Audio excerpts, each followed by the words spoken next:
A 190-pound Boerboel that nobody wanted sat in the back of a stranger's truck, passed from hand to hand because two families had already given him back. Too big, too much, too dangerous, they said. Then a woman who lived alone signed one piece of paper and took him home to a quiet house in Bellevue, Washington. And what that same unwanted dog did at 3:17 in the morning, 4 months later, left her ex-husband, her neighbors, and an entire fire crew completely speechless. Lauren Mercer was 34 years old, recently divorced and living in a house that was far too big for one person. 3 bedrooms, a yard that backed onto the trees near bridle trails, and a silence that met her at the door every single night. She had a good job as a cardiac nurse at a hospital off I-405. She had a paycheck, a mortgage, and a calendar full of nothing. She didn't need saving. That's what she told herself every morning, drinking coffee alone at a kitchen island built for a family that no longer lived there. The divorce had been quiet, which was almost worse. No screaming, no slammed doors, just 2 people slowly realizing they had become roommates and then strangers. He moved to Denver. She kept the house because she couldn't think of a reason to leave it, and then spent a year wandering through its empty rooms like a guest who had overstayed. Her friends worried. Her mother called every Sunday and asked the same question, "Are you doing okay out there by yourself?" And Lauren always gave the same answer, "I'm fine, I like the quiet." It was a lie she had told so many times she had almost started to believe it. The dog came into her life by accident. One of the nurses on her floor, a woman named Carol, fostered big dogs out of a barn up in Duval, half an hour north. One night, deep into a 12-hour shift, Carol mentioned a Boerboel she could not place. He had been found tied to a fence post on a rural road outside Monroe, no collar, ribs showing, just sitting there in the rain, waiting for someone who was never coming back. He had waited there, soaked and shaking, for most of a day before anyone stopped. Carol had taken him in. 2 families had tried him since. The first kept him 9 days and returned him because he ate through a door trying to follow them to work. The second did not make it through the first week. Both said the same thing. He is too big. He will not leave us alone. He is too much. Nobody wanted a 190-pound dog. Lauren was not looking for a dog. She told herself she was just going to look. That is what she told herself. His name was Knox. He was fawn-colored with a wide, wrinkled head, a black muzzle, and a body like a piece of furniture that had learned to breathe. When Lauren walked into that barn, Knox did not bark. He did not jump. He just lifted his enormous head, looked at her with tired, golden eyes, and let out a low sound that was not quite a whine and not quite a sigh, a sound that said, "Please." Lauren had heard that exact sound before, in hospital rooms, from people who had been alone too long and had stopped expecting anyone to come. She signed the paperwork 40 minutes later. The first week was a disaster. Knox followed her into every room, the kitchen, the bathroom, the laundry room, the closet. She could not close a single door without hearing 190 pounds drop to the floor on the other side, followed by a heavy sigh that sounded like a disappointed grandfather. He took up the entire couch. He rested his chin on the kitchen counter and watched every bite she ate. The first time she cooked dinner, he stood up on his back legs, planted both front paws on the counter beside her, and pressed his huge head against her shoulder while she stirred a pot of soup. She should have told him to get down. Instead, she stood there, one hand on the spoon and one hand on his face, and for the first time in a year, the kitchen did not feel empty. And here is the part she never told anyone. By the end of that first week, she had Carol's number pulled up on her phone, ready to call. She was exhausted. He was enormous. He was everywhere. And she had convinced herself she had made a mistake, that she would become the 3rd family to give him back. She sat on the kitchen floor at midnight with her thumb over the call button. Knox walked over, lay down beside her, and put his head in her lap, the full weight of it, like an anchor. She put the phone down. She never picked it back up. Moments like that are exactly why we keep telling these stories. Knox had rules, and Lauren learned them fast. Rule 1, no closed doors. Rule 2, the bed was a shared arrangement, whether she agreed or not. The first night, she made him a bed on the floor. By 2 in the morning, it was empty, and Knox was stretched across 2/3 of the mattress, snoring like an idling truck. She did not move him. She had not slept through a full night since the divorce. Racing thoughts, an empty house, the kind of late-night loneliness that has actual weight to it.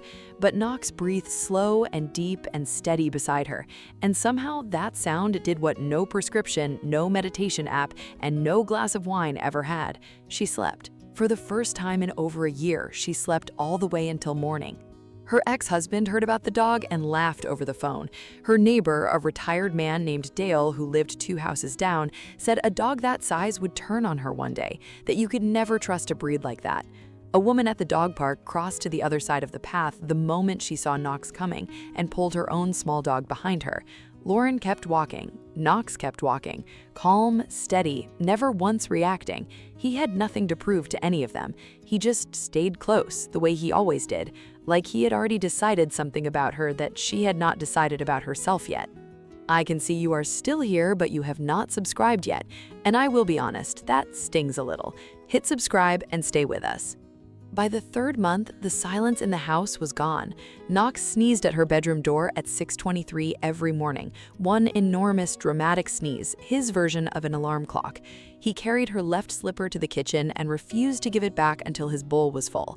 He leaned his full weight against her legs whenever she stood still too long, as if reminding her that she was still there, still solid, still worth standing next to. The house that had felt like an echo now felt like a home, and she had stopped noticing the exact moment that change had happened. She started leaving work on time. She started cooking real dinners again. She caught herself talking to him in full sentences, the way you talk to someone who is actually listening. If that made something catch in your chest, then you already understand exactly what he gave her. It was a Tuesday night in February, rain on the windows, the furnace running down in the basement, the same old furnace the home inspector had flagged a year ago, the one Lauren had kept meaning to replace and never had because replacing it felt like one more thing to do alone. She went to bed a little after 11. Knox lay down on the floor beside the bed, the way he always did, and she fell asleep to the sound of him breathing. At 3:17 in the morning, he stood up. He did not sneeze, he did not sigh. He pushed his cold nose hard against Lauren's hand, and when she did not move, he did it again, harder. Then he started to whine, low and urgent, a sound she had never heard him make in 2 years. She told him to lie down. He did not. He took the sleeve of her sweatshirt in his teeth, gently, and pulled. Lauren sat up, groggy and annoyed, ready to be angry, and that is when she noticed her own pounding headache, the strange heaviness behind her eyes, the way the dark room seemed to tilt and swim around her. Knox pulled again, toward the bedroom door, toward the stairs, toward the front door. Something in his urgency cut straight through the fog in her head. She stopped fighting him. She followed him. He did not stop, not once, not even to look back, until they were both standing outside on the wet front lawn in the freezing February air. Lauren called it in because she did not know what else to do. The fire crew arrived in 11 minutes. They went inside with a meter and they came back out with their faces pale. The old furnace had been leaking carbon monoxide into the house for hours. The levels in her bedroom, one of them told her quietly, were high enough that a person sleeping straight through the night might not have woken up at all. As a nurse, she knew exactly what that meant, and her knees nearly gave out on the lawn. The same dog that 2 families gave back, the same 190 pounds of too big, too much, too dangerous. He was the only reason Lauren walked out her own front door that morning, a colorless, scentless thing that no person on earth could have sensed, and the dog nobody wanted had caught it through a closed door and refused, absolutely refused, to let her sleep through it. Her ex-husband, when he heard, did not laugh. He went quiet on the phone for a long time, and then he said he was glad she had the dog. Dale from 2 houses down started bringing Knox a biscuit every single morning and calling him a good boy. The woman from the dog park asked quietly, almost embarrassed, if she might say hello to him. Nobody on that street called Knox dangerous ever again. Today, Knox is 4 years old. He still owns the couch, he still sneezes at the bedroom door at 6:23, he still steals the left slipper and holds it hostage until breakfast. He still stands up on his back legs in the kitchen and rests his head on Lauren's shoulder while she cooks, exactly like the day she brought him home. And Lauren does not tell people she is fine anymore because she no longer has to lie. She is not alone, and she has not been for a single day since the night she put that phone down. When a dog will not settle, when he refuses to leave your side, when he wakes you in the dark for a reason you cannot see, do not call it clingy, do not call it too much. They sense things we lost the ability to sense a very long time ago. Trust them.